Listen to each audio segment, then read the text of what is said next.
What if I were to suggest that you play a key role in the awakening world? And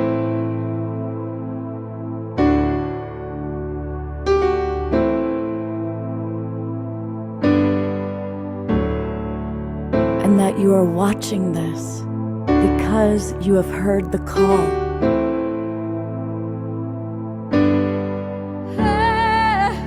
We can start right now by opening our hearts and minds.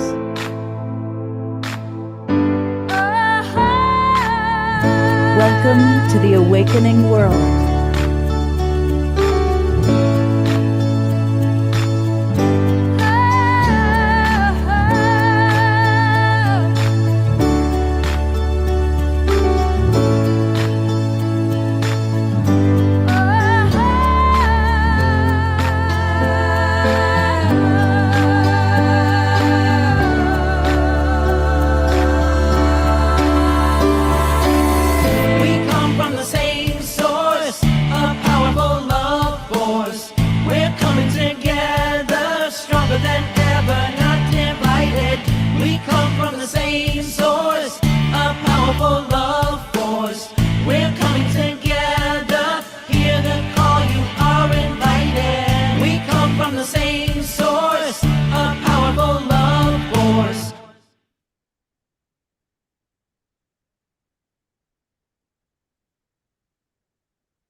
Good evening, everybody. I'm Love Coach Scott Thomas, and welcome to the Awakening World.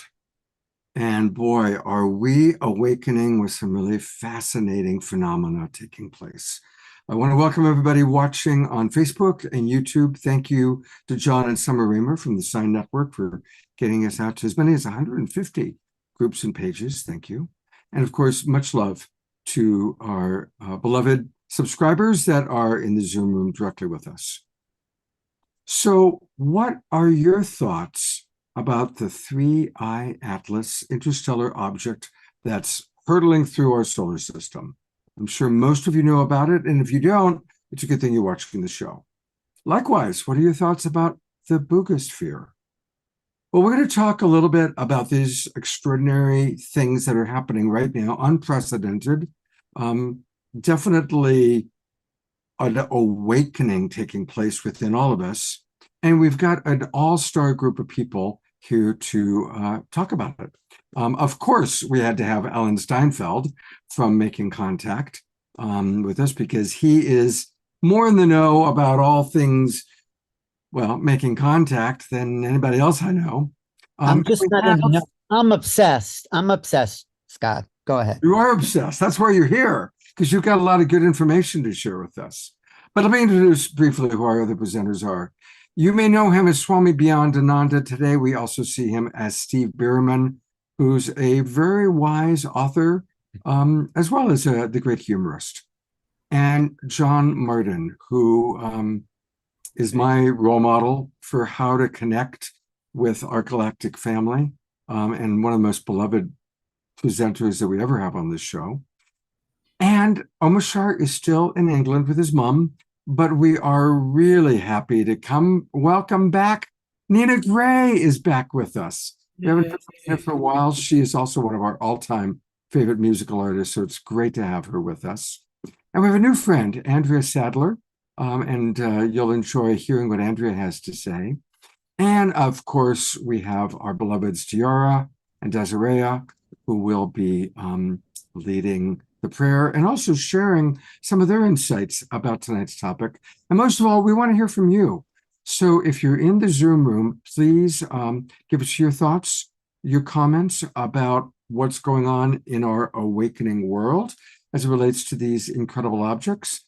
And we are still going to honor our beloved Omashar by playing a video that he provided us. So get ready to move and groove to the music. Here he is, our beloved Omashar.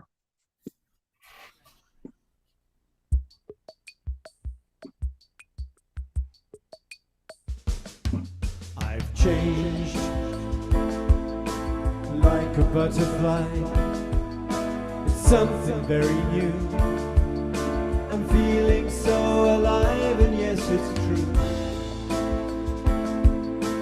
Nothing is the same. I'm bigger than before, and yet I know that I am still a child without a care in this new world, and so connected to you. An innocent new life, a heart so true.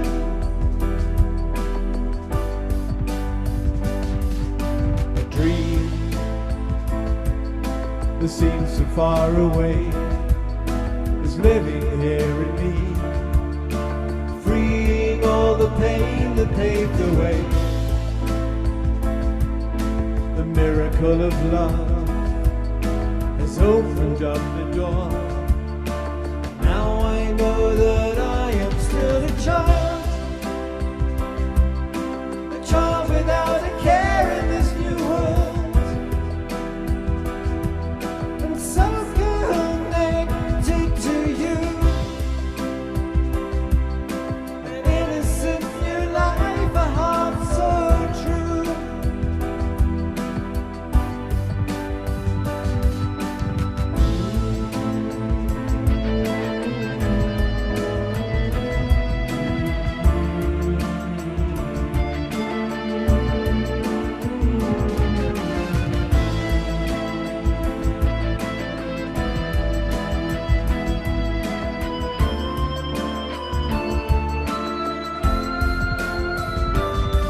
My heart is beating once again. I'm feeling so secure, and yet I know that nothing's like before. My mind is now in peace. No need to know the way. And yes, I'm glad that I am still a child without a care in this new world, and so connected to you. An innocent new life, a heart so true. I'm still a child without a care in this new world, and so connected to you. An innocent and deep and pure and true.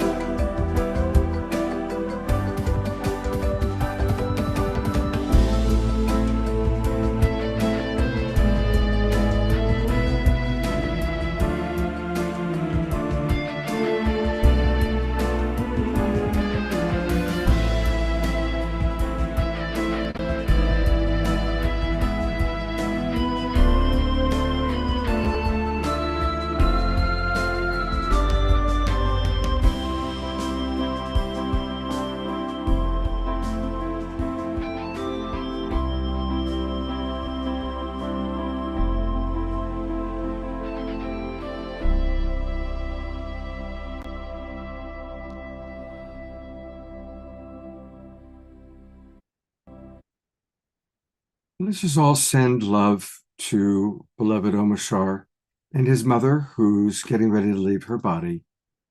Just appreciating him. He's such a big part of Global Peace Tribe, and sending him love for his time with his mother, his final time with his mother, probably, and a safe return. We'll be back in about 10 days. All right. Alan Steinfeld, I'm going to pin you for a moment. Okay.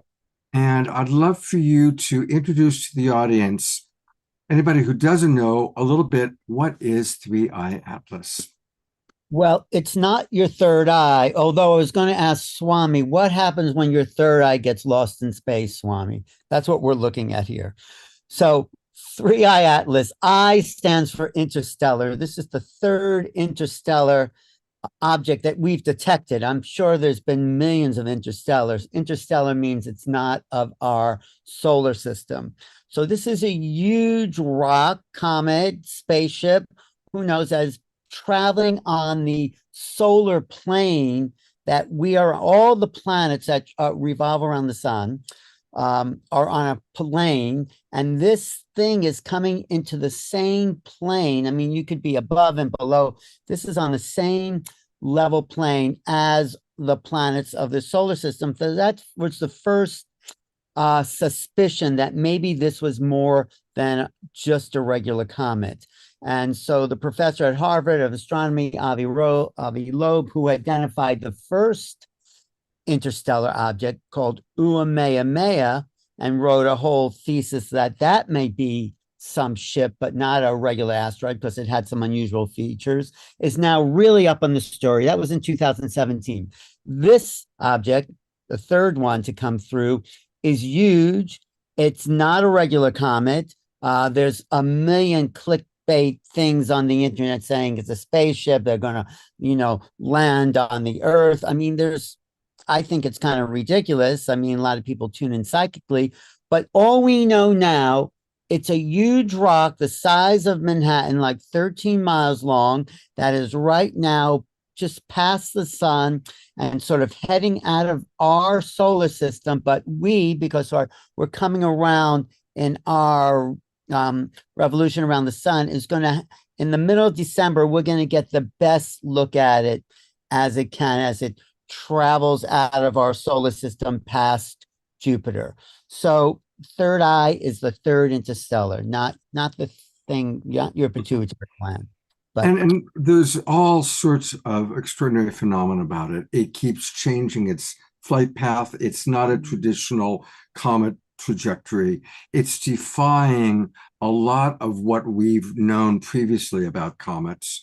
And when it went past the sun, when it was closest to the sun, instead of it getting hotter, it actually cooled down.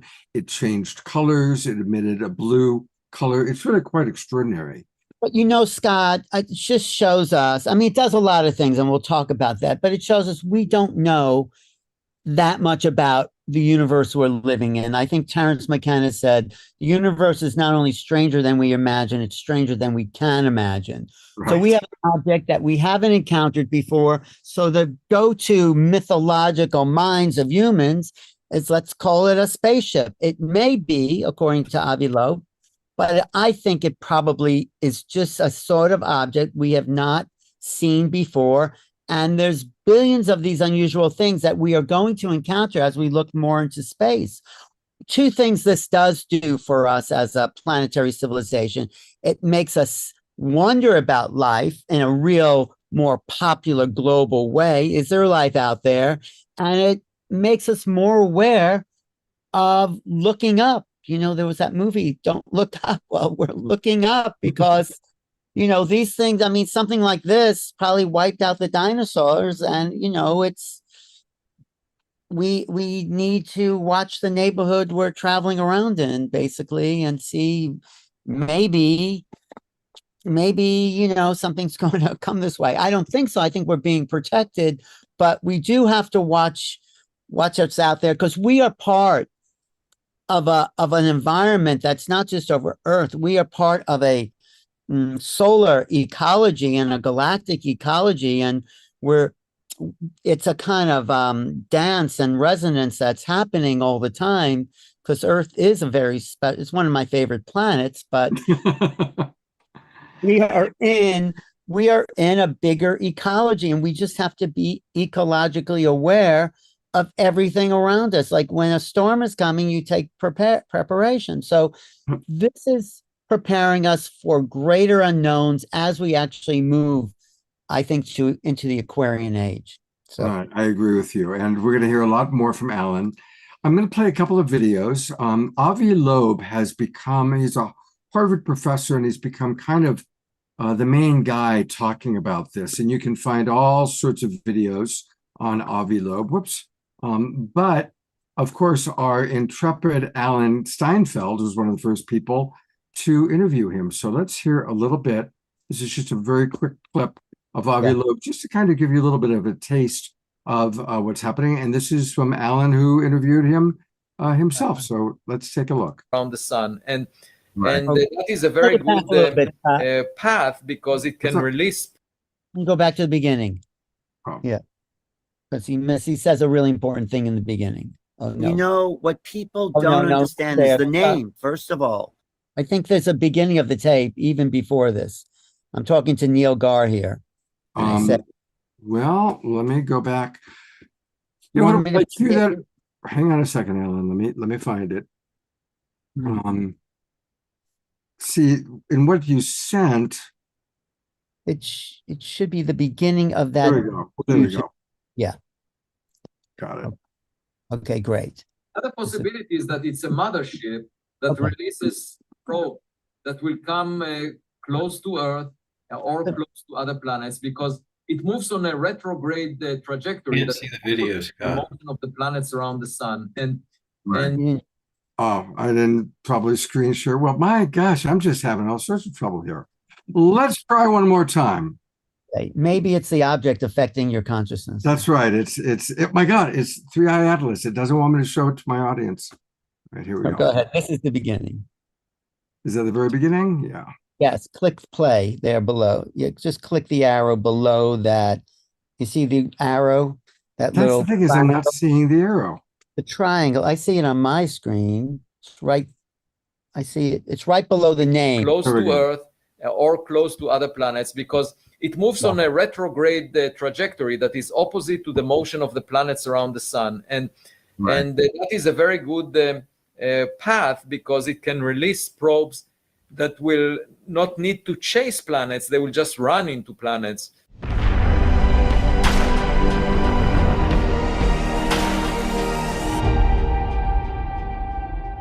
Beginning of that's my little intro. He says in the beginning of the clip, this may be some kind of craft because it's so unusual. I've never seen anything like this before, and it has a strange retrograde trajectory on the solar plane.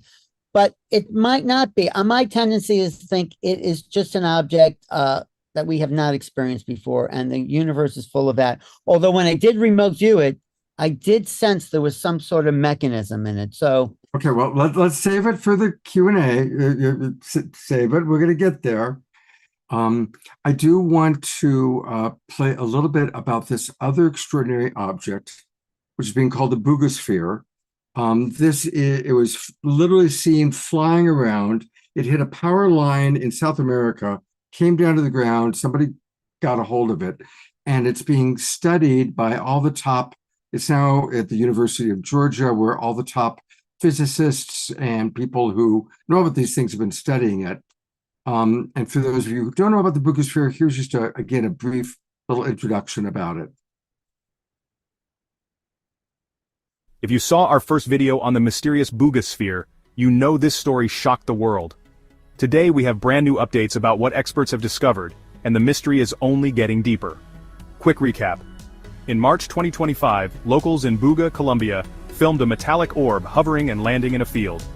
It was soon transported to Mexico for analysis by investigative journalist Jaime Maussan. Now here's what's new. X-rays and CT scans confirm the sphere has 3 metal layers and up to 18 smaller spheres inside. It's perfectly smooth, with no welds or seams. Researchers also discovered fiber optic-like filaments embedded around its equator and detected a low-frequency signal at about 2.3 Hz. And the surface? It features glyphs resembling ancient Ogham and Mesopotamian scripts, possibly forming a message about unity and caring for Earth. The original witness reported bizarre effects, nausea, headaches, even his phone malfunctioning. He claims water poured on the sphere instantly vaporized. There are also reports the object's weight changes over time. Of course, skeptics believe it could be a hoax or an elaborate art piece. Experts are calling for independent, peer-reviewed studies before making any claims of alien origin. More tests are underway, including advanced material analysis. So, what do you think? Alien technology or human ingenuity? Stay tuned for more updates. I'm going to go to one more little clip about the Buga sphere. And I think you will recognize this gentleman in the clip.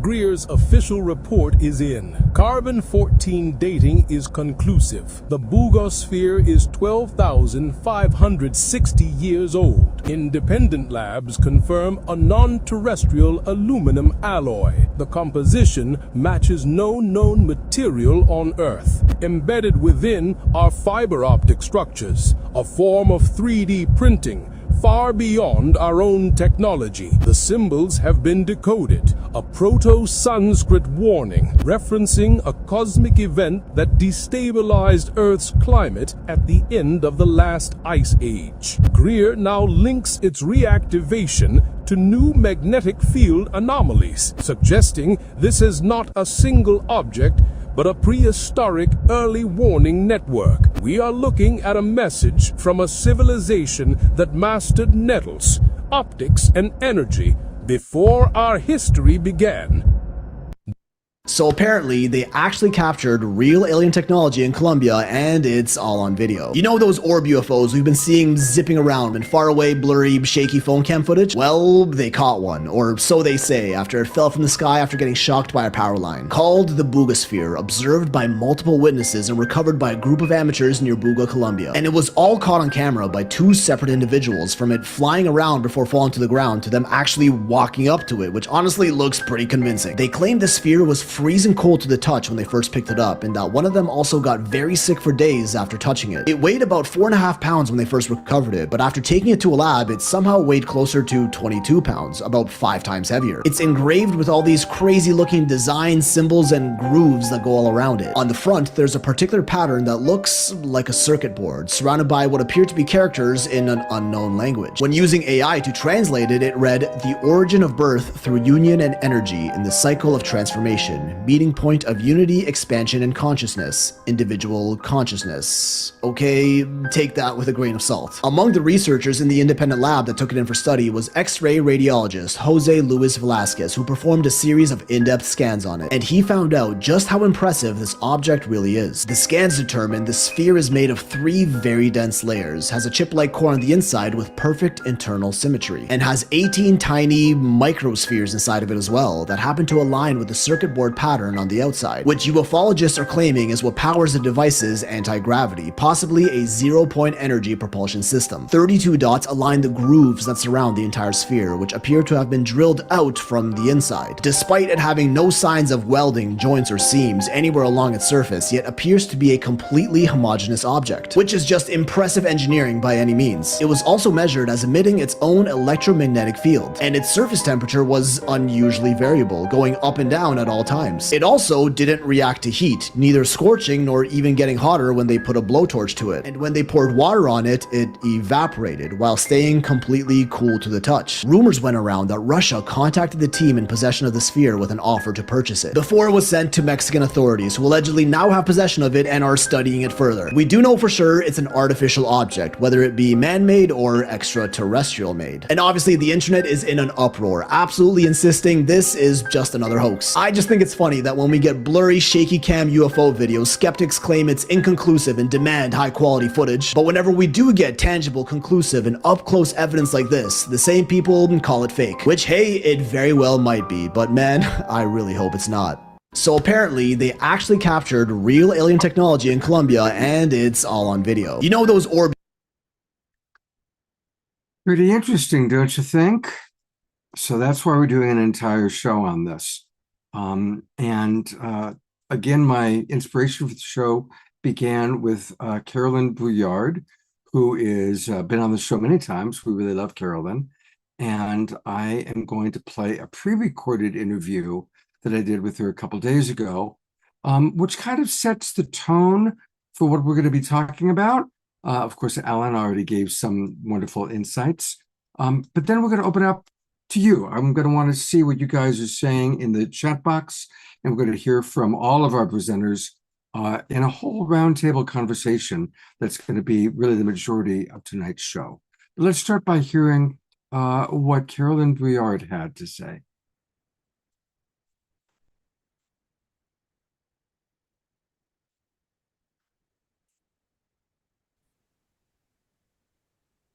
So one of my favorite people that I read on Substack is Carolyn Bouillard, who's been on the show a few times. And I think many of us have been following Atlas, the 3I Atlas. What is it? Is it a comet? Is it extraterrestrial? And I am a subscriber on her Substack. And she wrote an article that just really resonated with me. And in fact, it was that article that initiated my desire to do the show.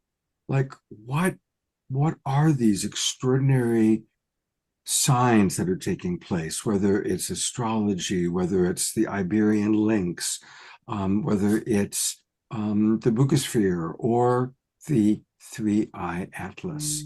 And I really like Carolyn's perspective. So welcome back to the Awakening World.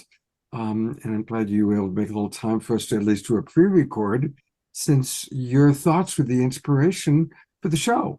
So Carolyn, tell us how you see it. Yeah. Well, thanks, Scott. It's always a pleasure to be here. And hi, everyone. I'm sorry I can't be with you live, but happy to share some thoughts.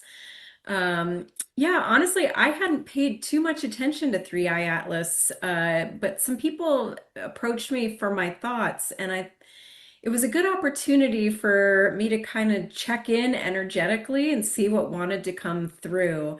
And ironically, I think that's one of the big gifts and opportunities and invitations of 3i Atlas and some of these other things that you mentioned. Some of the most interesting questions that I think these things like 3i Atlas raise are the ones that science can't answer or are ill-equipped to answer. You know, things like 3i Atlas, to me, in my perspective, they exist kind of across multiple dimensions simultaneously. There's and I mean that in the grander dimensional sense, but just also that there's so many different aspects to this. There's the sort of hard science thing. Is it a comet? How is it behaving? What are its elements and composition? But I'm more interested and fascinated by why it's here and what it represents for us. So as I discussed in the article, and as you mentioned, I think we are at a critical threshold in our evolutionary journey. And I think 3i Atlas is arriving as a kind of support system, as a kind of late stage infusion of energy to sort of push us over the finish line. As I was tapping in today, what came to me was kind of like a video game. It's like, you're going along, you're playing the game, and you're building skill, you're earning points. And then when you have enough points, there's certain tools or powers that become available to you that equip you for the next levels or the next stage of your journey. And to me, 3i Atlas has that feeling. It's like this delivery of light. Some people have spoken that there's some activations in our DNA, but I think there's also just a really rich psychological process where it's mirroring back to us. It's mysterious enough that we really don't know what it is, so we're left to fill in the gaps. And it's like, okay, like, what does this evoke from us? There's this object speeding through our system. We know very little about it. People can ask, am I afraid? What worries do I have? Am I hopeful? What stories am I telling myself? What are we not hearing from the government and people? And what does that reveal about the control structures on our planet? And so, coming back to the earlier point, I think the real sort of opportunity here is to trust yourself and connect with that energy directly, to not rely on intermediaries, but to kind of collapse. It's ironic, but I think this interstellar object way out in space is inviting us to collapse the distance and really see ourselves as these multidimensional energetic beings that are in communication with things like 3i Atlas, and maybe even called them in as that kind of support. That's a beautiful perspective. And, we were talking about this just before we recorded, that any mystical experience ultimately comes down to, what do you choose to believe? What do we choose to believe? We don't have video evidence that there was a Jesus. And so what do you choose to believe? And obviously, a lot of people have chosen to believe he was just a prophet. Many have chosen to believe he was the Messiah. Then what does that actually mean? And then others believe that he never existed. And there is no hardcore proof. It's a matter of, what do we believe and why do we choose to believe it? Kind of similar when I work with people that have past life memories or even dream interpretation. Well, what's your interpretation? And what does your interpretation show you about the way you choose to see the world? Right. Yeah, I think it's 3i Atlas is largely functioning as a mirror, both individually and for our collective subconscious. And so I think that is something to place our attention on. Like I said, what is it evoking from us? And where can we turn what might be a mirror into a window? And so part of what made it significant in my journey is, I've been working on enhancing my own channeling, psychic, just intuitive capabilities. And so it was really just sort of an experiment of like, okay, let's see what happens if we sit down on the couch, enter an altered state of consciousness, which I'm fairly practiced at now, and see what comes through. And like you said, I'm not here to tell anyone I have the definitive answers. I also don't have proof. I just have how it felt to me. And to me, it was overwhelmingly supportive, welcoming. It was sort of a homecoming, and it opened up lots of other questions, like, where do we find intelligence? Like, what does it suggest about our reality that a flying ball of dust and gas could actually have an intelligence and be interacting with us and guiding, and it be its own form of consciousness? And that's really what I was kind of picking up on, is the sense that it was alive in some way. Not like if you cut it, it'll bleed kind of thing, Right. but like, it's a amalgamation, a form of kind of a collective consciousness that is both being guided, but also like interacting in the moment, its own sort of creation of that volunteered, of those who volunteered to be part of that. And so it really opened up these big questions for me too. It's like, well, why couldn't that be the case? As a form of consciousness, when we are creating our physical reality, might some consciousness out there wonder what it's like to be a comet traveling past a planet of people who are just now waking up? Like, that might be pretty cool. I love that perspective. I love that. Yeah. And And, so we can and really like use 3i Atlas to start thinking really outside the box. And that's partly why I wanted to write that article, is like, yeah, we can talk about its tail and its non-gravitational acceleration and all of this, or we can just really blow the box wide open and start thinking, asking big questions about consciousness, intelligence, physical reality, and all sorts of things. I love that. And, because now millions, probably hundreds of millions of people are thinking about it, how are we influencing that being? Let's just call it a being of some form. I mean, it's influencing us, but like you said, in a sacred mirror, it's two-way. How is all of our attention influencing it? Yeah, well, what it would make sense to me that it would.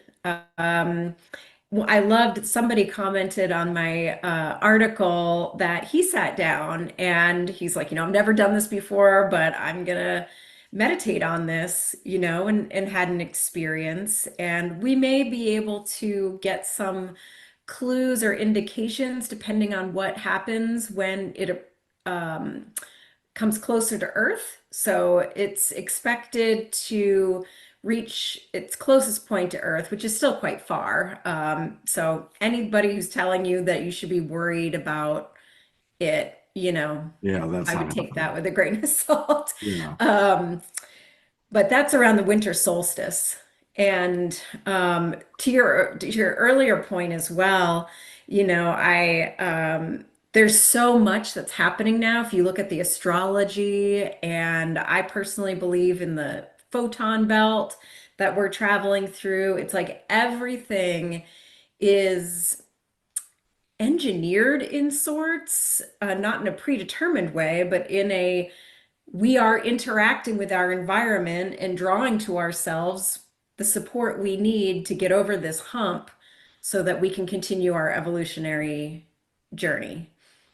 Absolutely. And yeah, December 19th is the date that Yeah. will be closest, which happens to be right at the winter solstice. Yeah. So that is kind of a cool coincidence. Right. Well, now you're kind of the alpha and omega of this program because it was your article that inspired the entire show. And I'm going to kind of pretty much start the show by showing this video. But then we're going to conclude the show. We're going to come back to Carolyn, who is going to lead a meditation that will give us all an opportunity to kind of conclude by dropping in and seeing what our experience is going to be.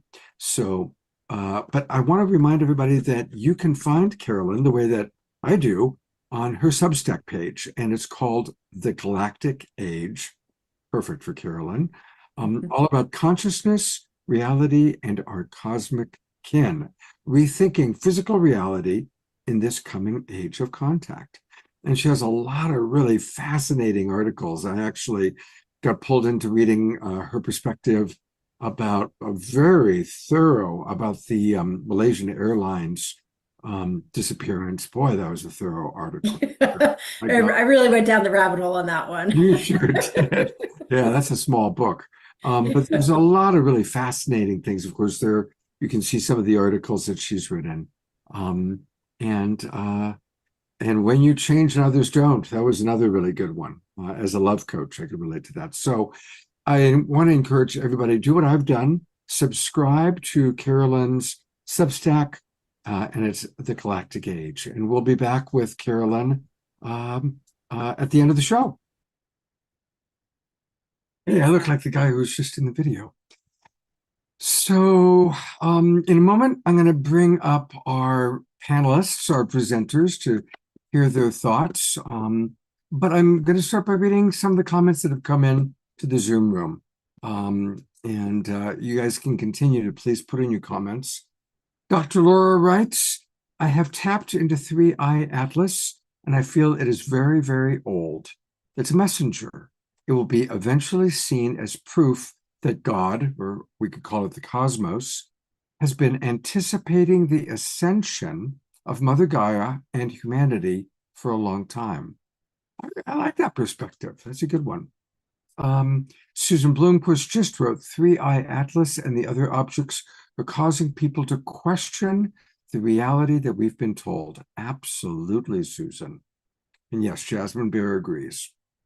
Joanna Joy from Ecuador writes, 3i Atlas, an interstellar comet and cosmic messenger, a galactic emissary symbolizing the arrival of the cosmic stranger within. It could be viewed as luminous echo of distant worlds and potential multi-dimensional realities. Well done. She also writes, Dorina also writes about the Buga sphere, a mysterious earthly artifact of alien origin mirroring the mystery of foreign codes. Both can cause spiritual insights and awaken deep soul memory and invite integration of visitor codes. In other words, the awakening of our latent inner wisdom. Carol writes, we need to welcome it with open arms and seek its intelligence. Angelica uses one of my favorite words. I use this word a lot as a coach, alila. It's a Sanskrit word. It means divine play. So this is a Leela happening for us.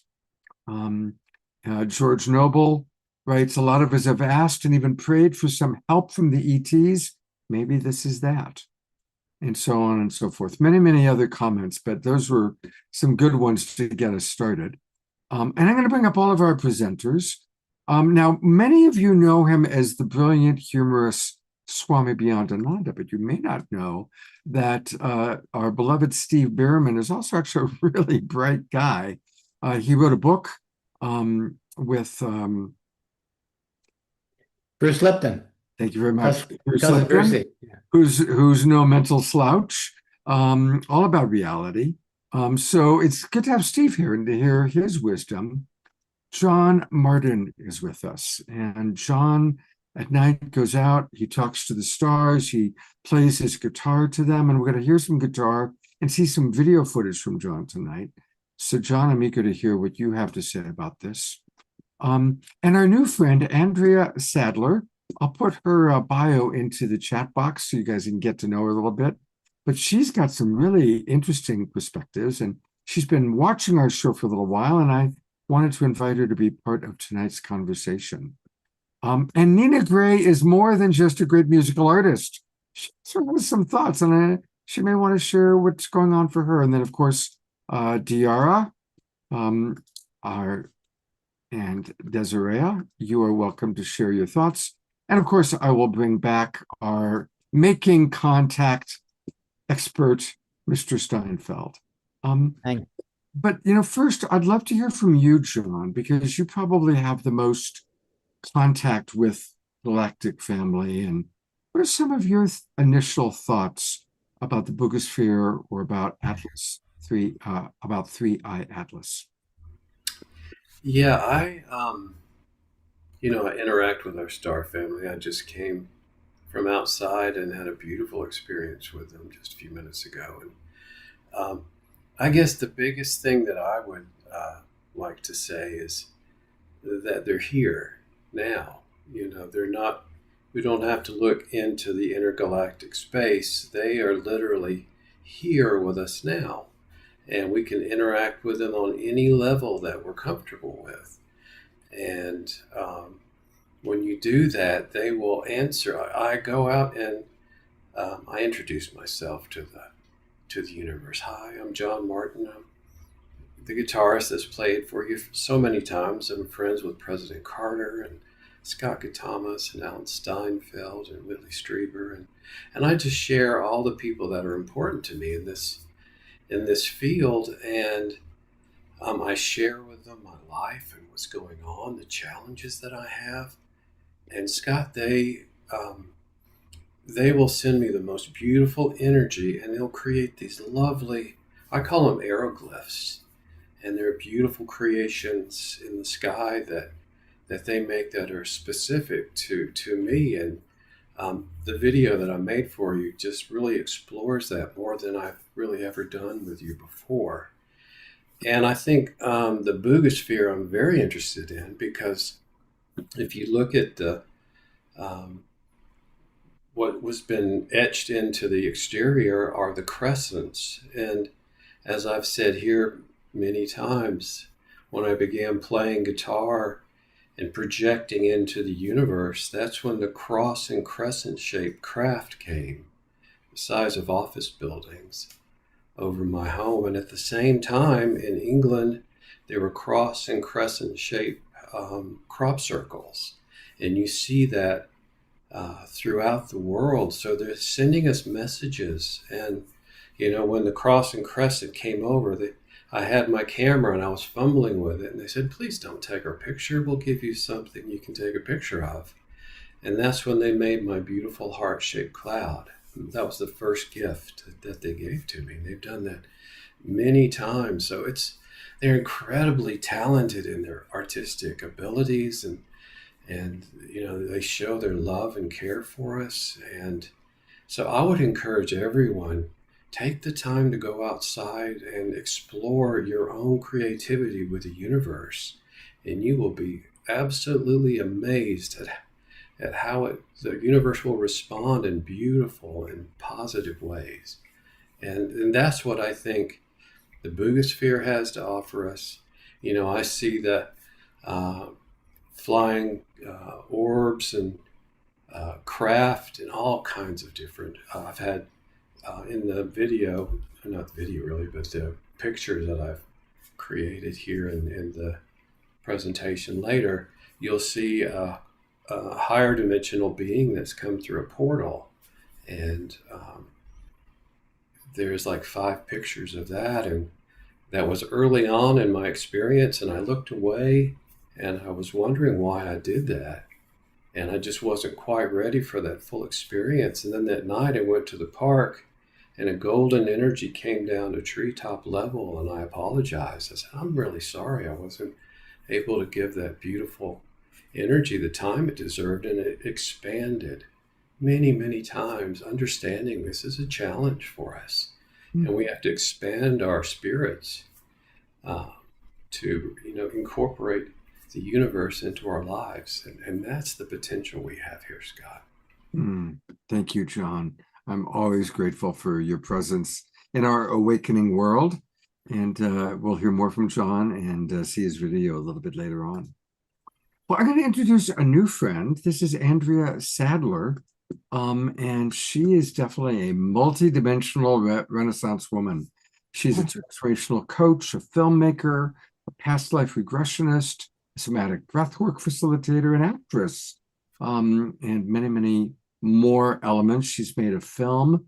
And Andrea, as an intelligent woman who is an explorer of consciousness, what are your thoughts about the Buga, about Three-Eye Atlas, and what's happening in our awakening world here?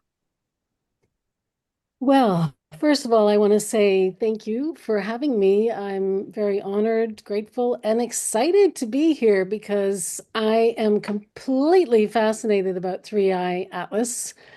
I'm a 6-planet stellium Aquarian, and I've often fantasized that I come from Andromeda because I don't really relate to what we do on Earth. And I know I didn't come here to shop and watch TV. I was told by an astrologer when I was like, what do? I have all these passions. What should I do? What should I focus on? And she said, well, you're a stellium Aquarian. You came here to raise consciousness. So that made a lot of sense because I was in the middle of making a documentary film about peace and environmental awareness with Indigenous people. And I did hear in a video that Three-Eye Atlas might have come from Andromeda, which is our sister galaxy. So who knows? Maybe I am from there. But when I think about Three-Eye Atlas, what really excites me is how it connects to something that so many cultures have remembered in their own way, that we're not just beings of Earth, we're beings of the stars, and we are made of stardust. And I've always been more interested in transformation of consciousness, transcending suffering, and that which we cannot see, such as energy, love, compassion, intuition, access to the unified field. And I just want to share during one of the darkest time in my life, when I was making my film, The Sacred Run, The Lotus and the Feather, about the message of the interconnection of all life, I was trying to get funding, and the National Film Board actually said in Canada, I'm from Canada, said Mother Earth and subjects about Native people are passé. And I was gobsmacked. I couldn't believe it. And I couldn't believe at how many people laughed at me for making this film about peace and the interconnection of all life. And I went into a deep depression and my own deconstruction, reconstruction, healing journey. But all I kept thinking was, I want to return to the stars. People don't get the message, this ancient message that the indigenous people are sharing with us. And I just don't really fit in here. And I was in a depression and I went to the doctor to see if I needed antidepressants, even though I didn't want them. He told me to read the book, The Power of Now. Something that happened in The Power of Now was about honoring the emotions, allowing emotions to come through, because I'm a Pisces moon and I feel everything. So I thought that feeling emotion made me weak, when in fact it's my superpower. And I allowed myself to cry on this screened-in porch outside for hours about myself, the planet, the world, every being on the planet. And then I had this really strange experience where I started traveling through space, like really fast. I was speeding through the cosmos and I could see stars and planets whipping by. And then I exploded and I felt this ecstatic bliss of oneness. And I've never been depressed again. And so I feel very much that that a three-eye atlas and the Buga are connected to our ancient ancestors that are from the sky. And across the world, there are stories that our ancestors came from the heavens. The Dogon of Mali speak of the Nomo, who descended from the star Sirius, bringing wisdom and balance. In the Hindu Vedas, gods and sages traveled in radiant sky chariots. They were vehicles of light that bridged heaven and earth. Many indigenous and aboriginal people say their ancestors came from the Pleiades, the seven sisters, through holes in the sky. And then there's the mystical tradition of the Kabbalah, where your light body is the Merkaba. It's called the Merkaba, and it's how we travel. And the Lakota people also speak of coming from the stars and returning to the stars. And they talk about the Hopi people spoke about the blue star Kachina. And I've been studying these prophecies since I was in my early, like 21, when I was 21 years old. I'm 63 now, so I've been interested in this for a very long time. And when the Hopi tells of the blue star Kachina, when the blue star Kachina returns, it's a time of a great awakening and it signals a great purification. And the Hopi, I don't know if you want me to go in more detail about that, but um, just that we're in the fourth world right now. There have been three other worlds, and we were originally seeded by stars and star beings. So there were many prophecies that have come true with the Hopi prophecy. They would talk of spider webs in the sky and the iron horses and the bombing the world, the nuclear bombing.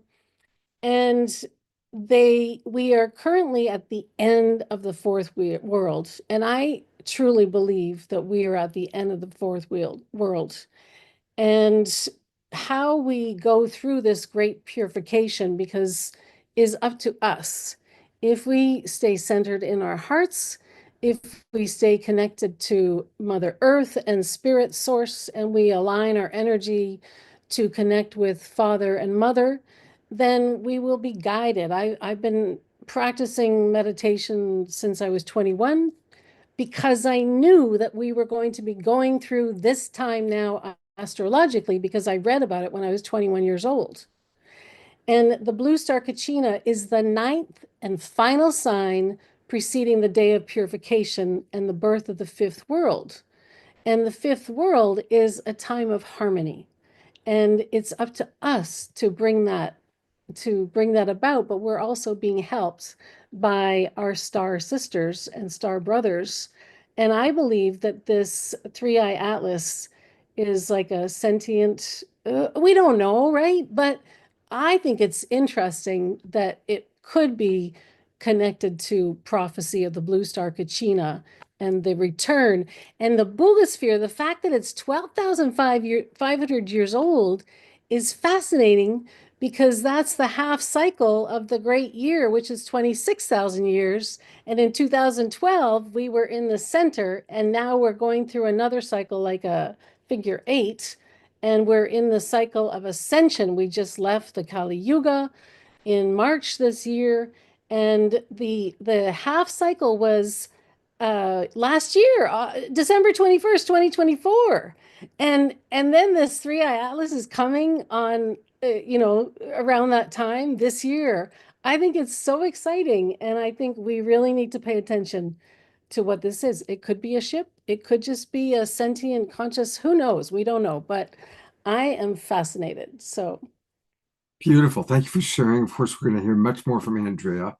And quite a few people who talk about how The Power of Now was a meaningful book for them. I think it is one of those books that when we're ready to wake up, there are certain books like Power of Now, Autobiography of a Yogi, certain just classics that help us to awaken. So thank you so much. And I love what she shared. Wouldn't that be cool? You know, she mentioned the possibility of Three-Eye Atlas being connected to the blue Kachina. Well, it did turn blue. That's one of the anomalies of what happened. When it went by the sun, it changed colors and turned blue. So I personally think that's a beautiful idea. Let's hear what Steve Behrman has to say about all of this. Hey, Well, Steve. thanks. I'm pretty very unstudied in this area, very unstudied. And I'm a fairly earthbound character, believe it or not.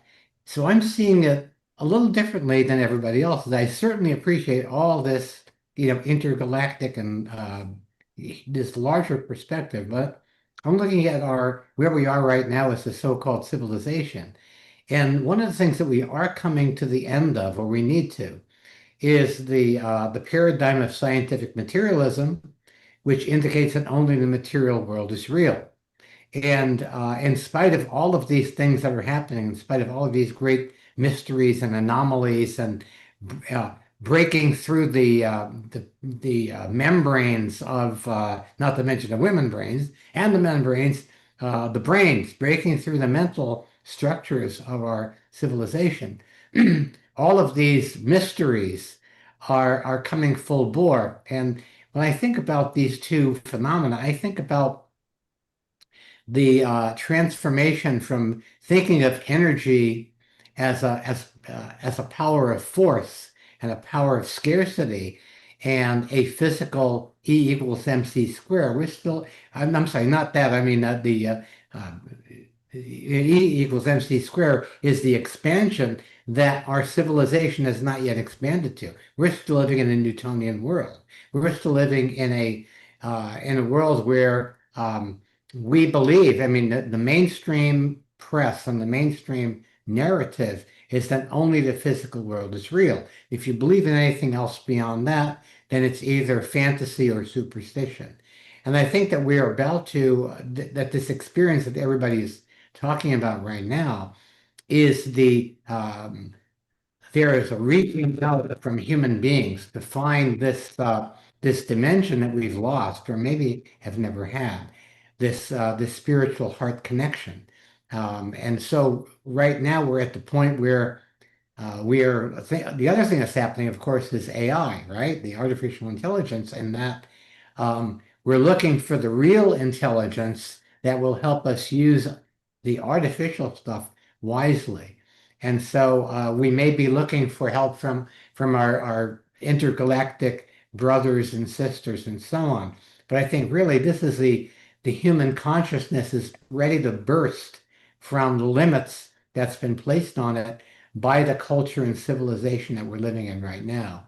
So I think these areas of fascination and curiosity will eventually create the breakthrough where we do have the dream of free energy, quote unquote, 0 point energy, where we're not looking at this world of scarcity, or as we would call it, scarcity, which creates all of this fear. And instead, we will have a world of abundance where we actually get up off of our assets and start dancing together. So I'm looking forward to how these things play out. And you'll hear from the Swami later. Awesome. Looking forward. Thank you, Steve. Well, since you're talking about abundance, it's time for some music. And I'm really grateful. When I reached out to Nina Gray, I was really hoping she'd be available. And to all of our blessings, she said yes. But before she blesses us with song, Nina, what are your thoughts about tonight's topic? Oh, well, so grateful to be present to this topic, be present at this time, to be with you. Thank you. I too was unstudied about these beings, presences, phenomena in our galaxy. So to enter this space and hear about it and feel the resonance with what they could be is really invigorating because many reasons, but I think for me the strongest is witnessing and perceiving so much global insanity. Often it seems like the only logical step is a quantum leap in our consciousness. So in some ways this feels completely right on time as the swirling world of fear and scarcity and cruelty and suffering is swelling as two on this planet of duality. Could the consciousness of deep, compassionate, expansive, blow open your soul love and presence and existence also be seating itself here? So I'm enthused, and I'm grateful to see a very logical next step for us in embracing this swelling of expansion that is before us. So yeah, I would love to share a song too. I would love that too. Yeah. So One go ahead. no, it's just great to have you back. It's really great. It's great to be here. It's great to be here. And in all, I get New York Times updates in my phone. I pass people by, and there's so many conversations and exchanges that are rooted in playing into the energetics that are being regurgitated that don't actually feel so good. And it always feels so good to be here in the possibility and the nature of our true love and remembering where we came from and what we're capable of. So thank you for holding a space open for all of it, every week. Absolutely. All right. And we get to hear some Nina music. I'm excited. Yeah, I got to talk with a dear friend, Steve Knight, in Colorado today, and a few years back we went out to the mountains and we said, let's go catch ourselves a song. And given the topic of tonight's Global Peace Tribe Saturday Night Alive, this song Cathedral Skies feels as an ode to the unknown and the presence for what lies within and on this earth when we tap into the beauty of the natural love frequency that's seated on this planet and also in the cosmos. So this one's called Cathedral Skies.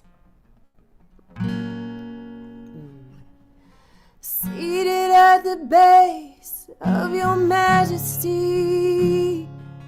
oh mama, you always take my breath from me.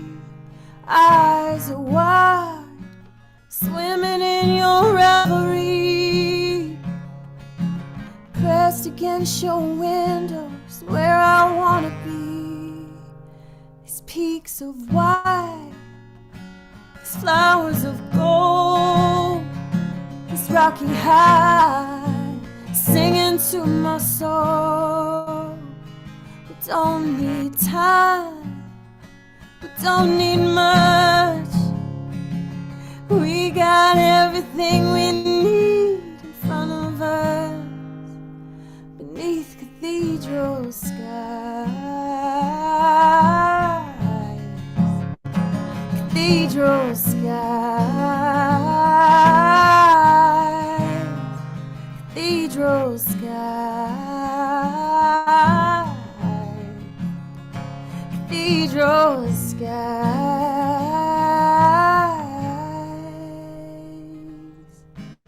Walking through your valleys, I'm overcome. So I sit to rest my body on your dirty stone. the shades of your evergreens. Well, I paused just long enough to hear them whispering, may you be still, may you be bold, may you stay wild and open to the unknown, may you know truth and show more than you tell, may you plant the seeds of love and sow them well beneath cathedral skies, cathedral skies, cathedral skies, cathedral skies.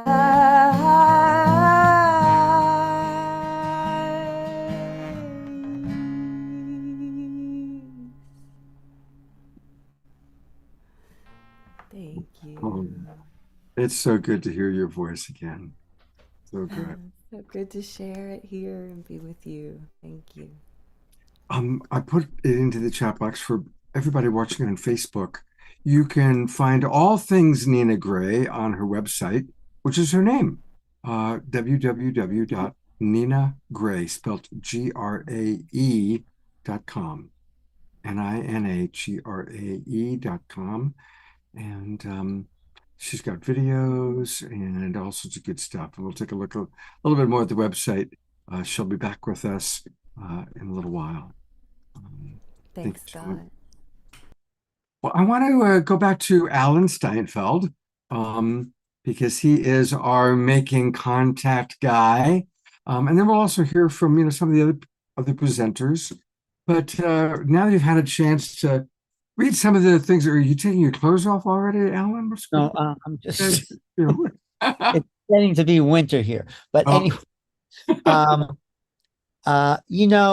we are moving into a whole new reality. That's why I call my show New Reality. But the world is different. We're realizing we're part of a galaxy. We're moving into a time of a Homo galacticus, where we are humans of the galaxy or the universe. Where the world we thought we lived in, because of UFOs, because of the work that John Martin, Whitley Strieber, and everyone is connecting to a vaster cosmos, and we are waking up as a planetary civilization to realize we are part of this bigger thing. And yes, we have to honor the earth because that's our home, that's our bodies, but this earth is in relationship, and you know about relationships, Scott, to other planetary systems, other parts of its extended self. So this is what we're learning about are waking up to be caretakers of the planet and realize that our job is to interface with these other objects and not always jump to conclusions like we're being invaded or this. As Avi Loeb says, let's just watch it unfold. He's actually still waiting on the pictures that were taken of this object from the Mars rover, which was the best shot we had so far, but he says he can't access it because of the government shutdown. So there's things that we are being prepared for, in our own psyche, to wake up to the world that we really exist in, that we aren't alone in the universe, that actually they just found all these undersea ships and objects, and they found these other things that had been circling the earth. This woman, Beatrice, who just gave a talk at the Soul Foundation, talked about these looked like stars that were there 10 years ago, and now they're not there. So we are being watched.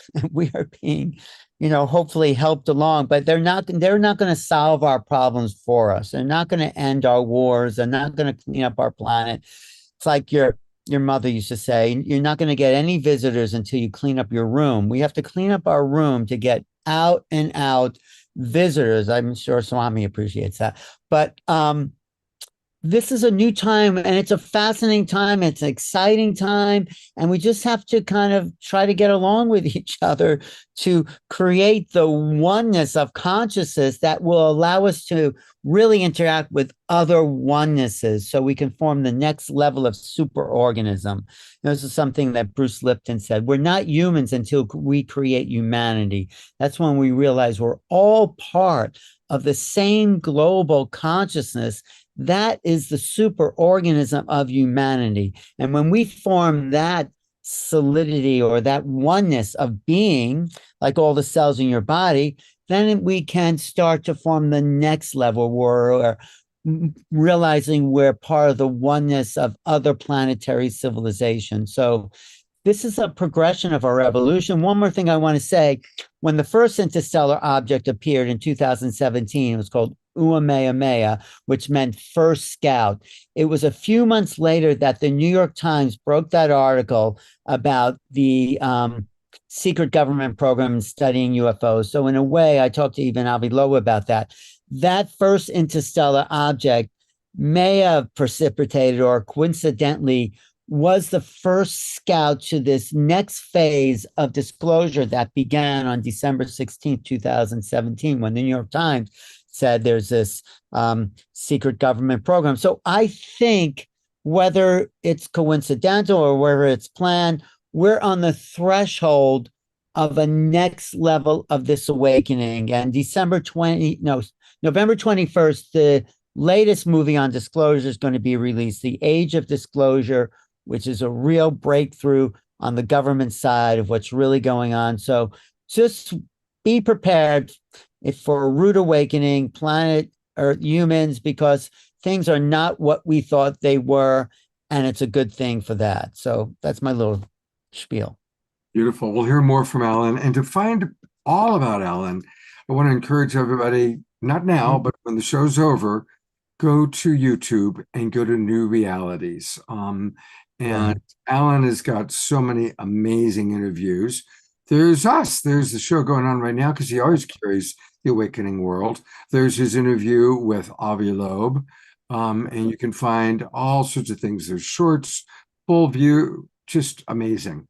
And I have a big event coming up in Sedona. I'm going to put that in the chat because it's the Sedona Ascension Retreat in March. And of course, we'll also be in LA. But the Sedona Ascension Retreat is something I'm really excited about. Chris Blutzo is going to be there. wow. Diane Pennessy is going to be there. We really started the whole telepathy tape thing. It's really going to be an all-star cast. And you're doing with Suzanne again? Yeah, Suzanne. So come. I hope you can be there, Scott. Yeah, I'll try and make it up to that. Dahlia, who can see through her blindfolds, is going to be there in Sedona. She is a miracle. To watch her totally blindfold, read shapes, cards. We'll promote Sedona as we get closer to Sedona.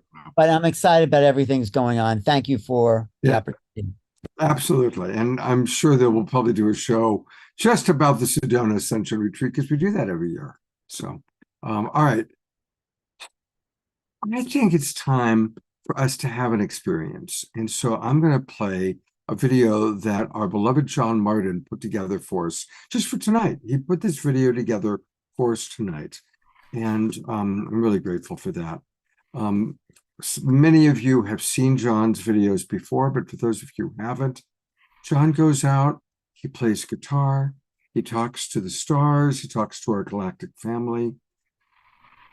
This is a model of how we all should talk to each other. The level of love, kindness, open-heartedness that John expresses to our galactic family. And then he's rewarded by seeing ships in the sky every night, practically. It's a beautiful modeling for all of us. So I invite you to kick back, enjoy the music, enjoy John's voice, and take a look at some of what John gets to watch when he goes out and looks. And Scott, on this one, this is a little different from the videos I've made before. I'm concentrating on the aeroglyphs on this one, so I'm asking people to use their discernment and their intuition because there's no manual. When you see these creations in the sky, you have to interpret it yourself. So often, I can't imagine how many I've missed that they've created. And so this is a new form of communication that we all can tap into. And so there's at the beginning, there's just a few pictures of me with President Carter. He was a big influence for me. I spoke to him about UFOs over our dinner in Spain, and I wrote to him about the cross and crescent shaped craft and the purple craft with a pink ring. And he wrote me a lovely note back, and I treasure that. Oh, absolutely. Well, and my dog Jasmine Bear jumped up. She wants. Hey, She's Jasmine. eager to see the aeroglyphs. She wants to see the aeroglyphs. So. I may have to play a Jasmine ring for it then. All right. All right. Well, let's take a look. Thank you, John. Here we go. And there is a recent interaction too, just to give you a taste as well.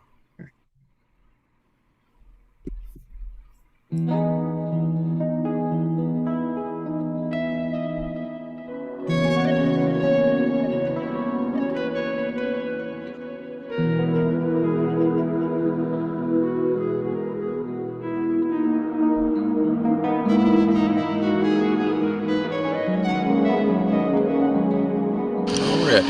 Hey, beautiful ones. So lovely to see you tonight. Thank you. Whoa! My beautiful star family. Hey, gorgeous. Thank you. Wow. That was so beautiful. Thank you, lovely ones. Thank you so much. Absolutely gorgeous. Thank you. Thank you, beautiful ones. That's amazing.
All the cross and crescent shape crop circles that seems to be a very important message from them.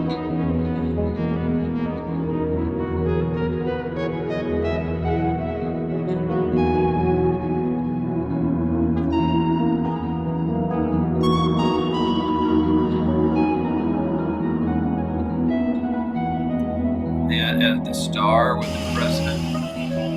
You see in the background, they made a perfect star for me in the park.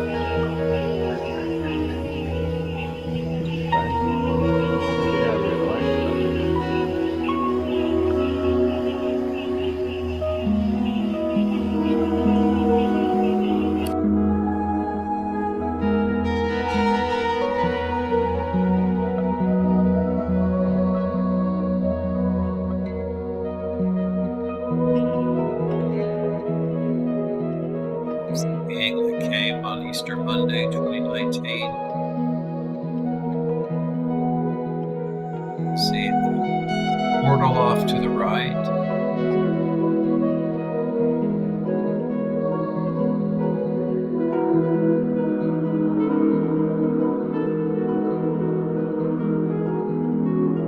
Beautiful hummingbird that was created.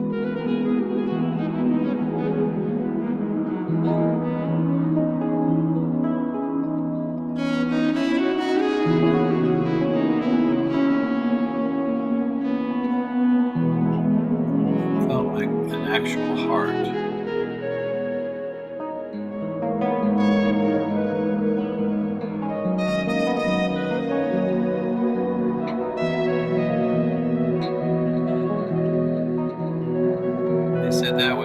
looking up, I received that message from them.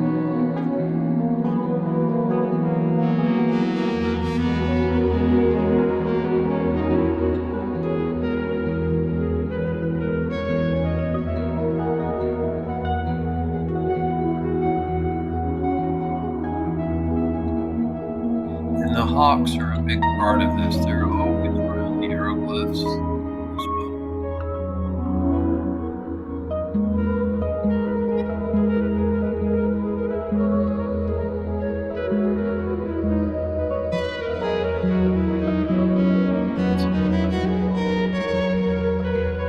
The heart turned into that beautiful dove. This is right above the picnic table that I project from. It's a beautiful heart as well. And that was during a difficult period. They made this impacted heart. You can see the craft below it. And this lovely energy was above my home.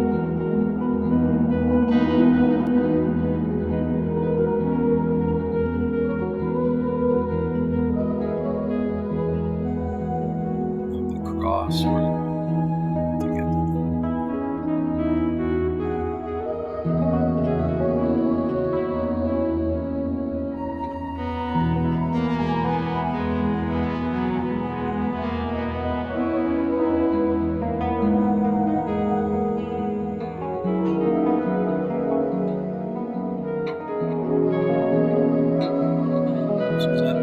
After a difficult period, it's like a phoenix rising. This was the ISS. You can see this craft. It's kind of a green oblong shape right here that came directly over the park, and it was rotating on its axis as it flew over.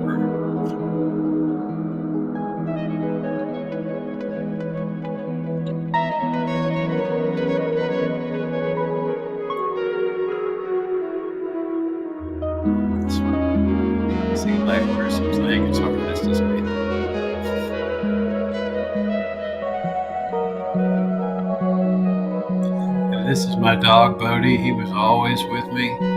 And they made this kind of stylized little dog, I felt like, over the park for him. When he passed, beautiful energies came that night. And it was really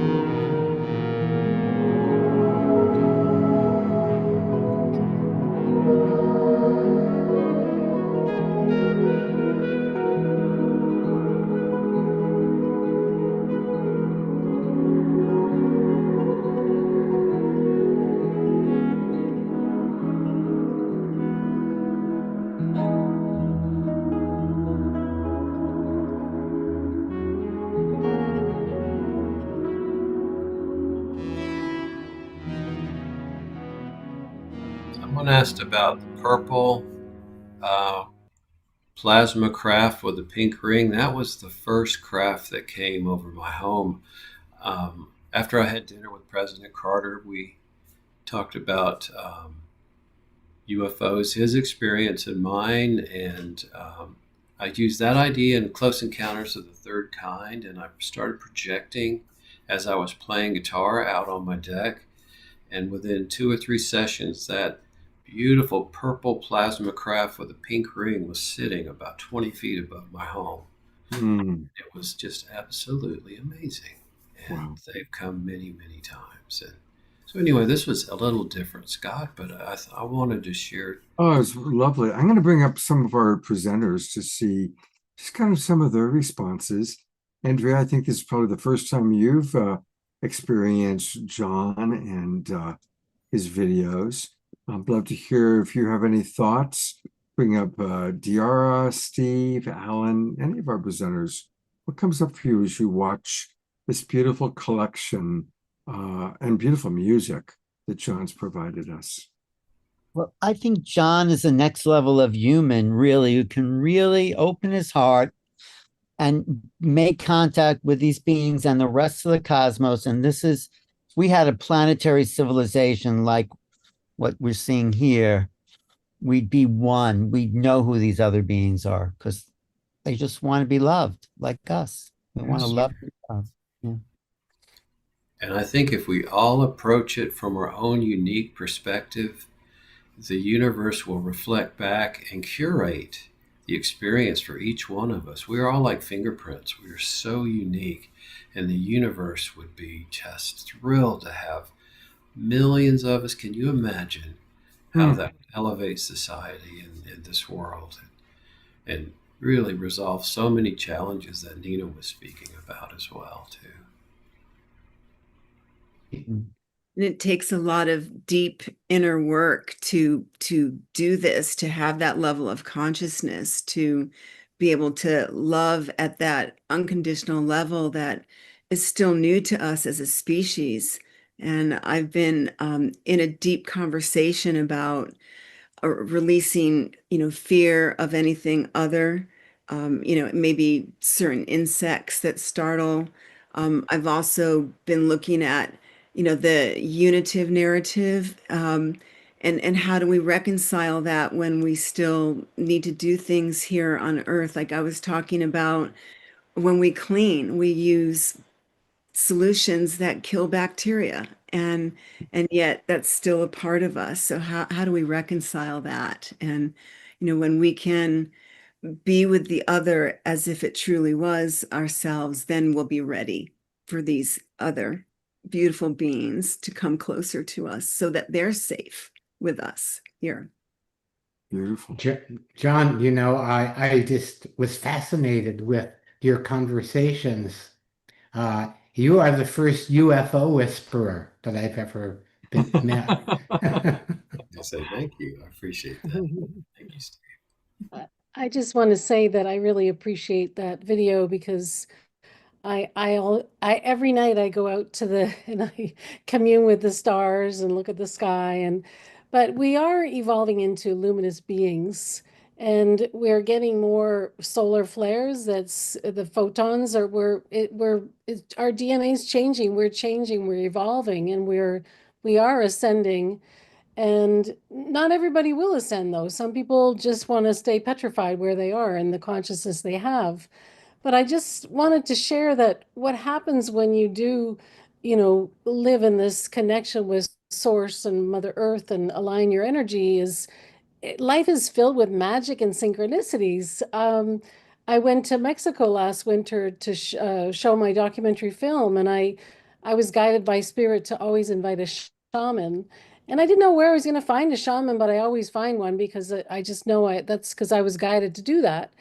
And I saw a poster of a shaman. I said, that's my shaman, but I didn't know how to reach him. I ended up meeting a woman and she knew him and she arranged a meeting. And he said to me, he's a traditional shaman, a Mexican, shaman Mayan. And he said, his name was Jesus. And I felt like I knew him for 10,000 years. And he said to me, Andrea, I knew you were coming. He said, 4 years ago, Spirit told me that a white woman with eyes the color of the sky would come and ask me to share her message, which is what I was doing. And then we spent time together because he was doing ceremonies every day, singing, praying to the water. And then another synchronicity that I'll just share quickly is that then when I went on the plane to Puerto Vallarta, a woman next to me, we both started doing Reiki as we took off. So we engaged in conversation. And she said she was an Ironman. I said, well, you might be interested in my film. We ran 4,000 kilometers for peace and environmental awareness. And I showed her the image and she went, oh my God, Andrea. She goes, 4 years ago, I had a dream that a white woman with Scottish ancestry and blue eyes was going to teach me about spiritual running. And I do have Scottish ancestry and I do have blue eyes, and the film is about spiritual running. And again, I felt like one connection after the other, after the other. I feel like we've known each other for 10,000 years and we are coming back together. That's why I found you guys now. I'm so happy to find Global Peace Tribe because we're all reconnecting and remembering who we are and what we came from. And it's in our DNA and it's in our dreams. It's in our subconscious. We just have to bring it forth. Beautiful. Thank you, Andrea. Thank you. Well, one of the wonderful things that we do on Global Peace Tribe now is every show we have some prayer time. And so we are now coming to that time. So I'm going to bring up Diara and Desiree. And I know that Dr. Laura had a special prayer that she wanted. So Dr. Laura, maybe pop in the chat box, so it's kind of towards the top of the chat box, who you wanted us to bring into prayer. But ladies, I'd love to hear any comments you have about tonight's show. And of course, then lead us into our prayer. Thank you. One thing I'll share and then hand our talking stick to beautiful Desiree. We were speaking this morning and we were talking about the Three-Eye Atlas. And we were talking about how so many different people perceived it differently, just as we saw tonight when we were discussing. And it truly is a reflection of who we are, the way that we see those things. Some of us were excited and open, and others fearful and closed. So that was a perfect example of that. Totally agree. Thank you. And thank you everybody for everything you shared tonight. I am learning so much. I appreciate it. I know personally in my meditations, a lot of the seeders and the planners have been coming in. So I know we're in a huge transition time, and I wonder if it has something to do with 3i or not. But I always find that absolutely fantastic and fascinating all in one. So I'd like to just start with this prayer time. Um, Looks like we're going to pray for Paulina, just a woman who needs a little bit of medical or has some medical problems, and some healing light and love would help. We can definitely do that. So all together, let's take a nice big breath in through the nose, out through the mouth.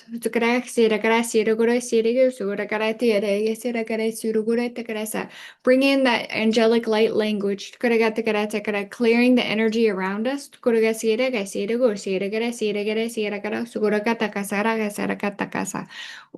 Seeing sparkles come down on each one of your guys' heads as a form of healing. I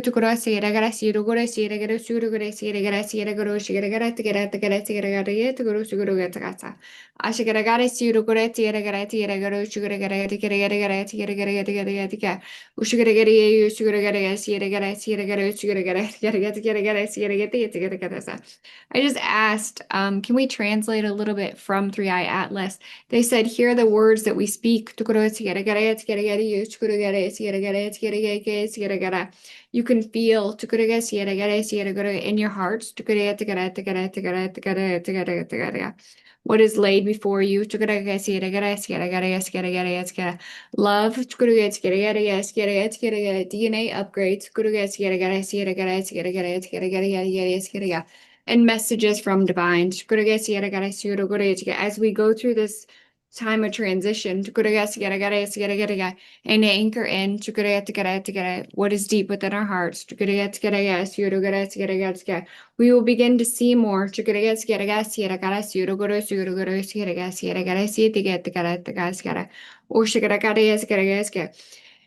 As we hold you close, you can hear us from afar. As we bring in that which lays before you. Love, anchoring in.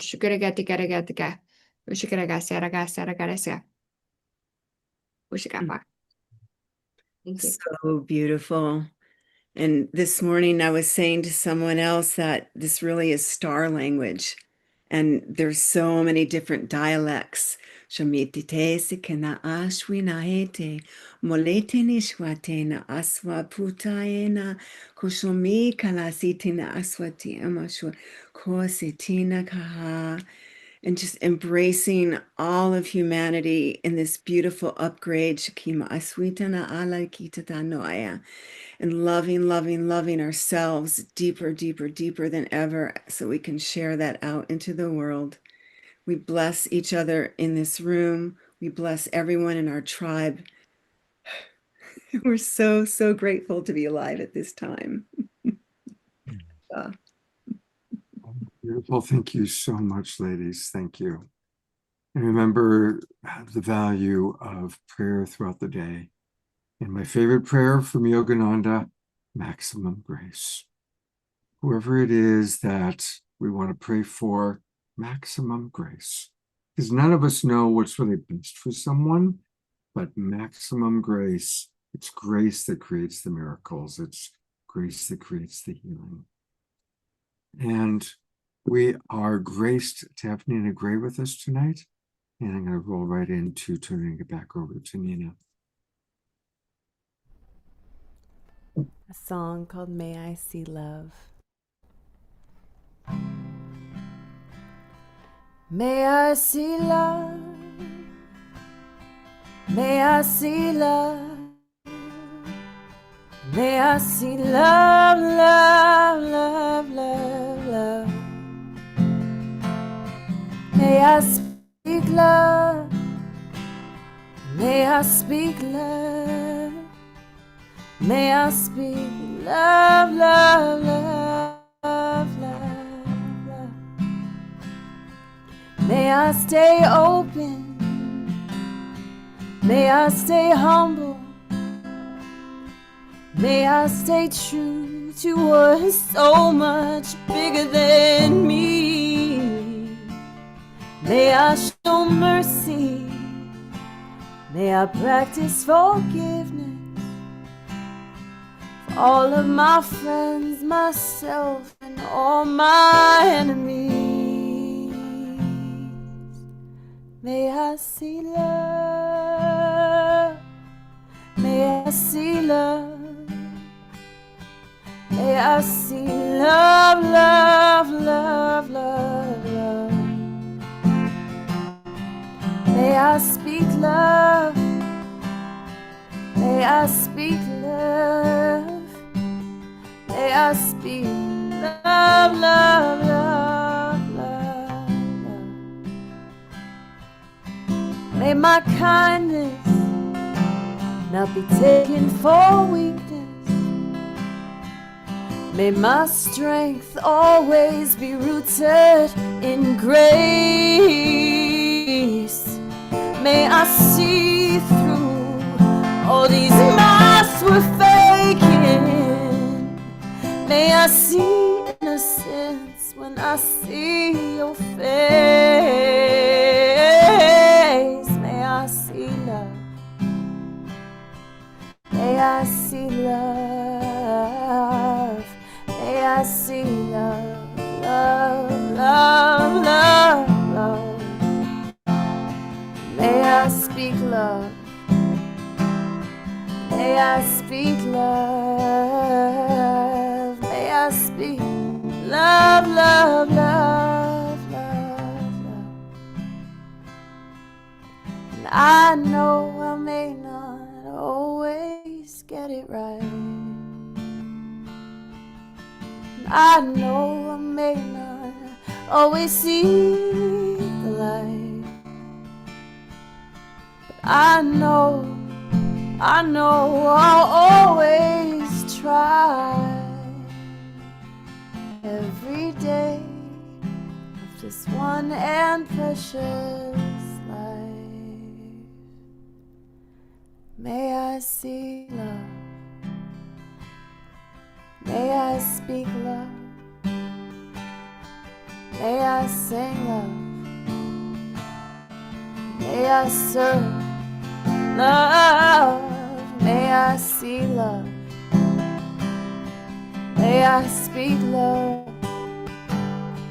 May I sing love.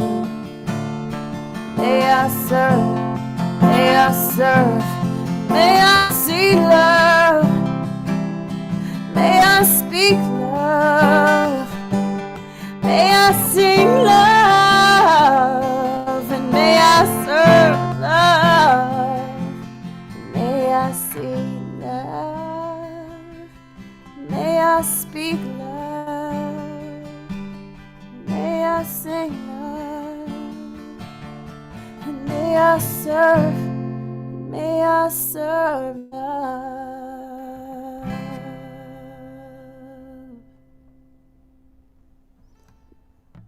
Thank you so much. Sending love out to everyone. Yeah, that's the message. That's like, that is the message. Thank you Mm. so much. Thank Hey, I got a you. question for you, Nina. I'm actually was looking on your website and I can't find your Patreon page anywhere.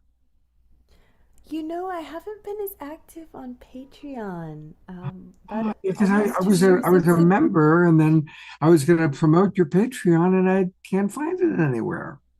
You know, if I'm actively providing music and offerings, then I keep it active. But I moved to New York 2 years ago from California, and I'm with a agency called the Child Center of New York, and doing creative arts activities with the foster youth that we work with out here. So I've been one step outside of my full-time artistry, and just active in this space.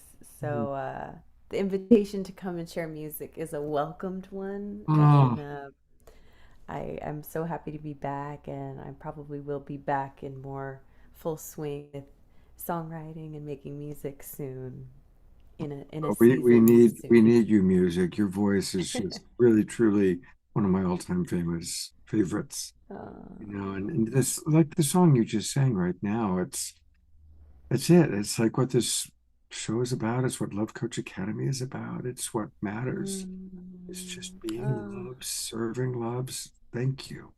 Thank you. thank We you for played everything. we did a show a few months ago for Gay Pride Month. And I love that video that you created. So we played that video, that Oh, wonderful, thank wonderful video. you. Yeah. Thanks for sharing it. And I know we all have, we've all experienced that phenomenon of being channels and being alchemizers, and just being used, and with these incoming frequencies and phenomenons and this interstellar activity. It feels so apparent that the way we receive what is here to be received is to calibrate to the frequency of love. That's It exactly. allows us to be channels and allows us to be available. So may we continue to do that, and God bless the spaces that amplify the frequency. So Mm, thank you for creating this space and welcoming us all in. pleasure. Forever grateful. There's a question for you. Dr. Laura's asking, Nina, do you get to sing with the kids?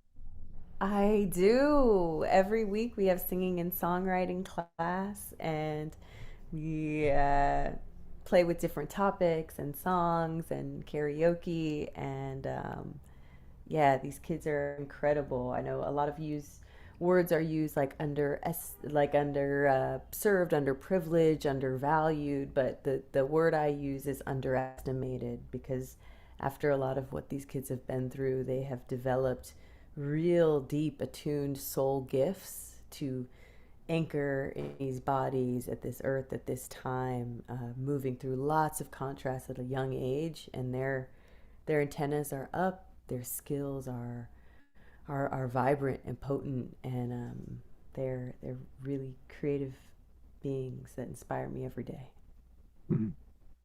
Well, thank you for being with us tonight. Thank you for the wonderful work you do. And most of all, thanks for just being Nina Gray in this lifetime. Oh, thank you, Scott Thomas, in this lifetime. Oh, God bless you.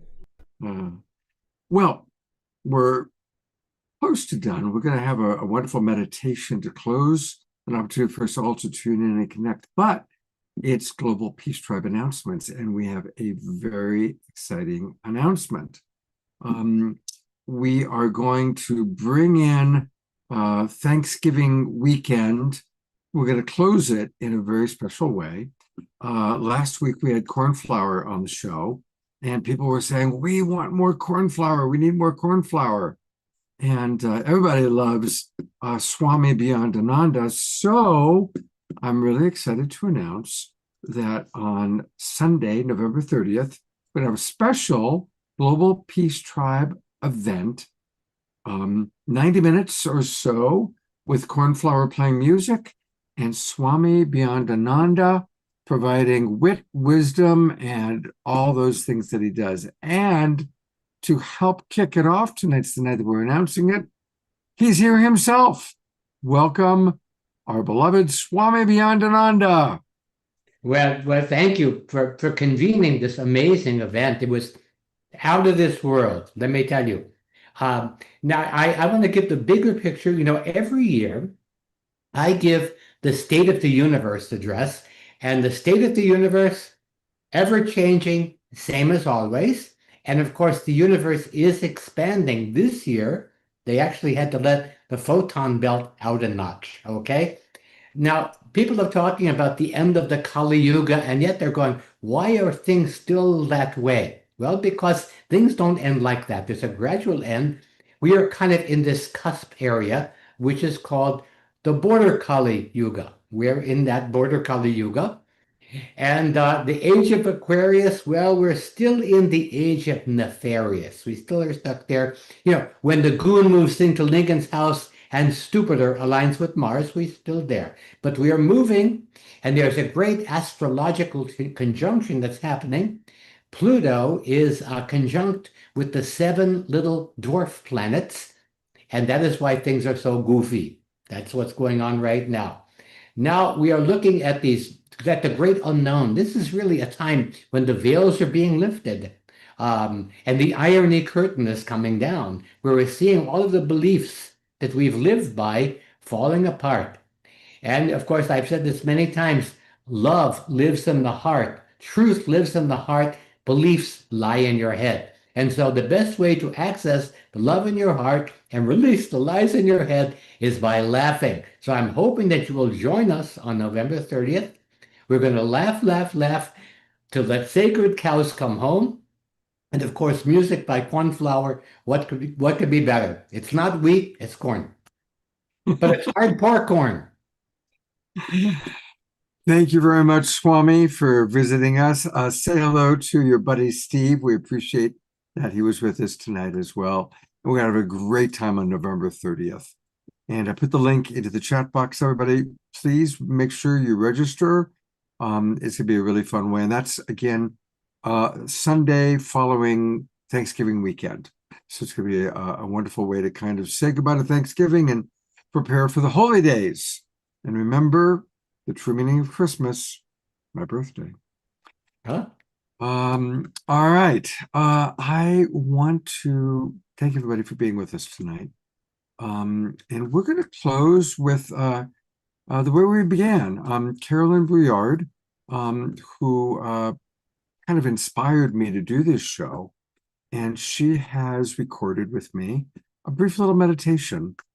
And so I want to invite everybody to kind of get comfortable, get ready. And this is going to be an opportunity for us all to drop in and have our own direct connection, if you will, to 3I Atlas. So that's how we're going to close, and I'll come back and say goodnight after this video.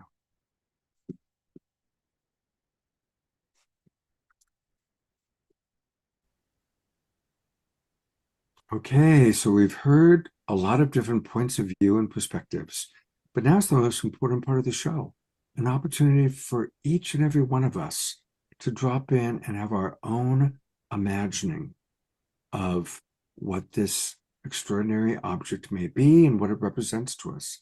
And so we're back with Carolyn, who's going to lead us on a meditation. Thank you, Scott. I'd like to invite everyone to get comfortable, start settling the mind, and be in a position where you have some contact with the ground. I'd like you to imagine roots emerging from the bottom of your feet, penetrating down through the earth, through the crust, and connecting in to the heart light of the earth. Here we find our grounding. From this light, I want you to imagine it flowing up through those roots, entering the bottoms of your feet. Pull that light up and through your ankles, your knees, your root chakra, sacral chakra, solar plexus. And let's pause for a moment in the heart. This is where we can set an intention for this meditation and for this communication. We call light to ourselves. We ask that the consciousness of Three Eye Atlas reveal itself in this meditation and guide us toward our greatest good. We open the channel in love, respect, and joy for what is ahead. With this light in the heart, it travels up into the throat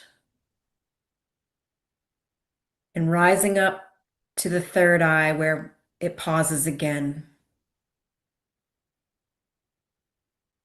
You can breathe into your third eye. Imagine it like an aperture on a camera opening up to let in more light. Think of it like the exposure of more light to ourselves and what we are sending back out. This will be our point of connection with Three Eye Atlas, three eye to three eye. I want you to bring that light back up through the crown of your head, becoming a beam out into the all that is. From this grounded, balanced space, we come back to the third eye. And we invite Three Eye Atlas to come closer. We cast our consciousness out into the field, trusting that it's finding its match in what we're calling Three Eye Atlas. Take a deep breath here.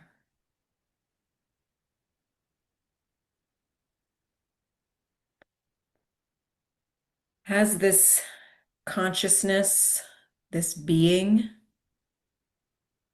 this energy approaches, notice how you feel. What feelings come alive in your body? Is there excitement? Is there tension? Is there relief? Feel into what you are experiencing.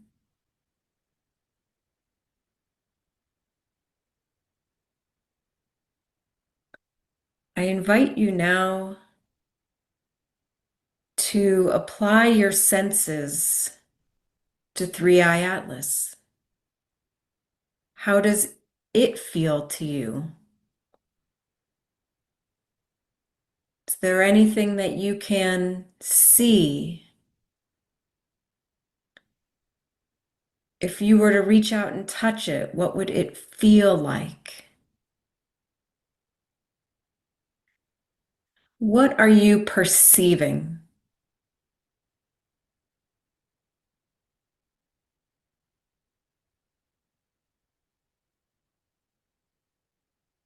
Give yourself a moment to look around the object, through the object,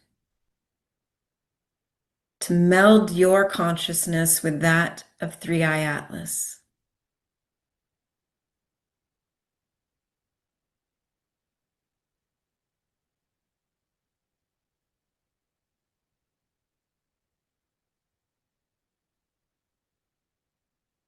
Perhaps you have a question you'd like to ask.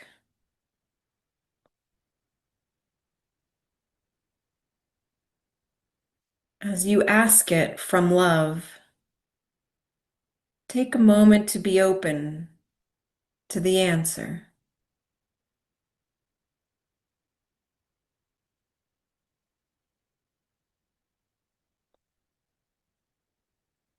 Paying attention to any sensations in your body.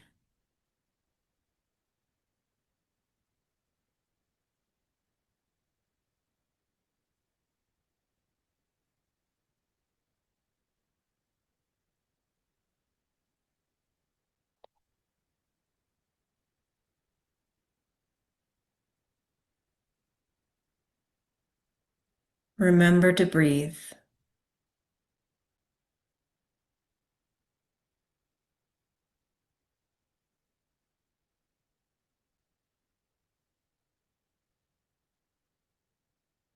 As we bring the meditation to a close, is there anything that you would like to share with Three Eye Atlas? What is your message?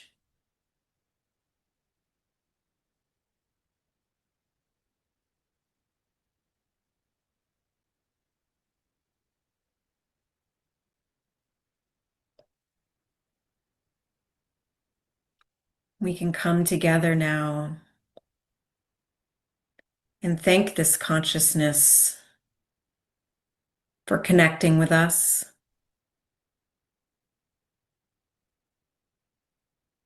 for bringing us on a journey into the infinite of our own inner cosmos.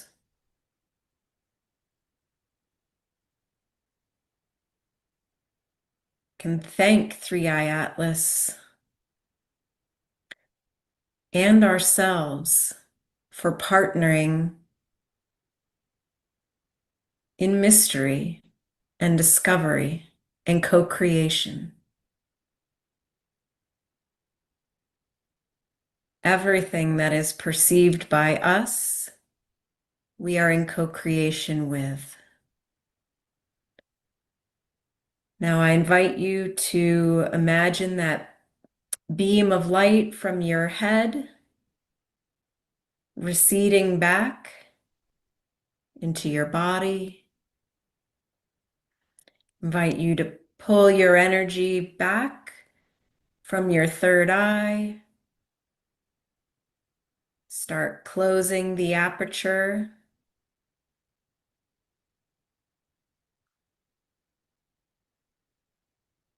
And letting the roots that we put down into the earth dissolve.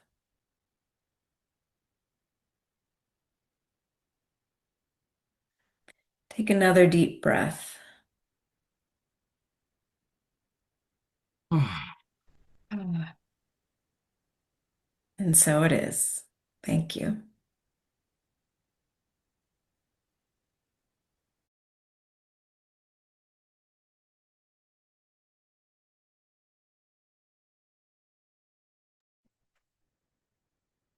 I would love to see what some of your connections are. So if anybody wants to put into the chat box what they felt, what they experienced, let me know. And I will read some of the messages. And already there's one coming in from Dr. Laura. She writes, I got a very strong message. The Three Eye Atlas has been sent by a very ancient high-level civilization as a scout ship. It is absolutely a messenger or announcement that we will be visited soon. Not tomorrow, but soon in the cosmos way of speaking. Dear R is sending love and gratitude to Caroline. Carol Craig writes, I have a deep curiosity about Three Eye Atlas, and I welcome any and all help it may be able to share with our Earth and its inhabitants. TR writes, thank you, Three Eye. All I feel is a deep, quiet love laced with joy and anticipation of miracle magic.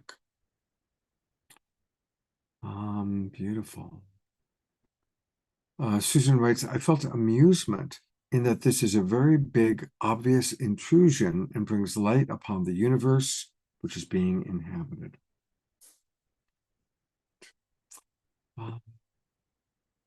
Well, thank you, everybody, for being with us. One more time, thank you, Andrea, for joining us. Thank you, Desiree and Diara and Swami Steve. You never know quite which one you're going to get, but we love and appreciate both of them. And of course, our Making Contact master, Alan Steinfeld, our beautiful role model, John Martin, and all of you, all of our friends in gallery view, have your cameras on. Welcome. Thank you very much. And I will look forward to seeing you next week. Take a look. What do we got coming up next week? I haven't made the posters yet, but I can tell you what we're going to be doing. Give me a second. And I've just been so in the present time. What do we got coming up here on Wednesday? Oh, well, yeah, this is going to be great. So on Wednesday, November 12th, we are going to learn all about the sovereignty movement and how we all can become independent and sovereign. We're also going to meet a wonderful woman who's made a very special movie that just is coming out. So that's on Wednesday. And then on Saturday night, we're going to have some of our new generation members. Tatiana will be playing music, and Marley and Elena, all with what they're doing. And that's going to be really kind of a special show all about some of the next generation of awakening world leaders. And then the following Wednesday, the 19th, Omushar is back, and we're doing the show all about the Pleiades and all about Arcturus with Vivian Chavez and Marguerite Rigoglioso, and my co-host will be Eden Amadora. So that's what we've got coming up over the next 10 days. Thank you, everybody, for being with us. Trudy is with us. Wherever Swami goes, Trudy tends to be around, or wherever Trudy goes, Swami tends to be around. Havala, who's just on the show, is with us. That's exciting. Connie and Andrew, Karen S., all of you. Now, if I don't name somebody, I'm going to feel bad. So big love to each and every one of you. It's good to see you. Have a wonderful weekend. Thank you, Scott. Thanks, everybody. Hope to see you on Wednesday. Bye-bye.